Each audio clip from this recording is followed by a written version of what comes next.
Dame in gospodje, reporter Milan Sem, ponovno na Sidi resnice.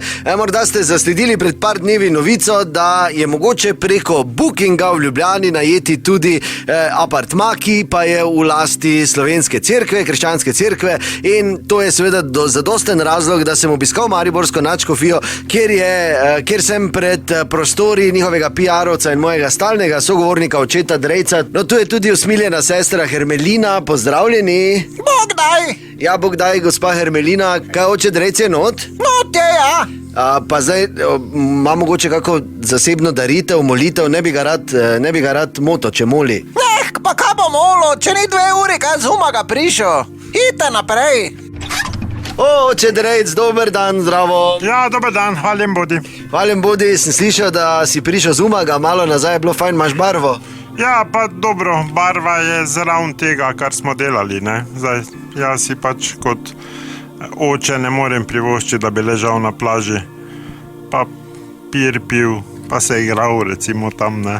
Mislim, te igre se žogal, ne. Pač smo imeli cerkvene stvari. Enkrat ob 9 sem pa malo skočil not, ja. No, super, zanima me, kakšno je stališče mariborske nadškofije zdaj, da recimo v Ljubljani vaši kolegi oddajo apartmaje preko Bookinga. Čujte, stališče cerkve je vedno enotno, ne? Mislim, zakaj, če so prostori prazni, ne probat narediti nekaj prepotrebnih sredstev za naše delovanje. Saj veste, zdaj kak je to, sam ofer je zdaj v zadnje čase zelo popularen v negativnem smislu. Tudi nekateri, bom rekel, župniki naši so krivi za to.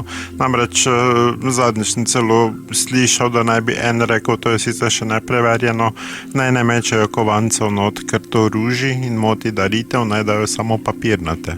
In tak si pač cerkev sredstva prisluži, ne. Tudi lepo je spati v nekem takem posvečenem apartmaju, ne. Jaz bi sam tudi se vlegel tam, ampak zdaj v Ljubljani vseeno ne bi spal, ne. No, malo nenavadna praksa je, ne, oče Drejc, to vse skupaj za cerkev, mislim. Čujte, to je pač zdaj ena posebna veja dela te agencije, da si cerkev pridobi sredstva. Agencija turistična Sveti oziroma 3 kralji, ne, ki so prijahali, ki so bili popotniki, bi naj bila, to je zdaj v nastajanju, mogoče sem povedal tudi preveč. Če pa pogledamo zgodovino, pa absolutno nič ni čudnega, ne. Če začnemo z Jožefom, on je bil mizar, ne, in je zato, da je nekaj zaslužil te mizice, postrežne bife mizice delal in prodajal, je to v zapisih. Tudi sam Jezus je bil tesar, ne, in ne vem, koliko sodo je naredil za vino, pa tudi kasiral. Mislim, z Jožefom sta celo imela velike plane, ki jih je pol tragedija preprečila, namreč mobilne hiške na lesenih kolah, te brunarce, no, mobilne hiške so zdaj take mobilne brunarce, ki bi pač 2 osla vlekla pa na to parcelo postavila, ne. V bistvu sta bila nekak začetnika pavšalizma, ne, ker sta mislila doli to narediti, Betle Camp, ne, kjer bi mladi hodili spat v te hiške, osli bi jih po potrebi premaknili. Skratka, tudi je skozi zgodovino bilo dosti tržnih stvari, ne. Celo en zapis govori o tej Jezuslandiji, kjer naj bi na oslih skozi puščavo dirkali, tako zdaj na 4-kolesnikih. Potem celo omenjena ena igra, koga dobi kamela, je izgubo, mislim, in podobne štose, ne. No, zdaj smo se malo dalila od teme, oče Drejc, ne.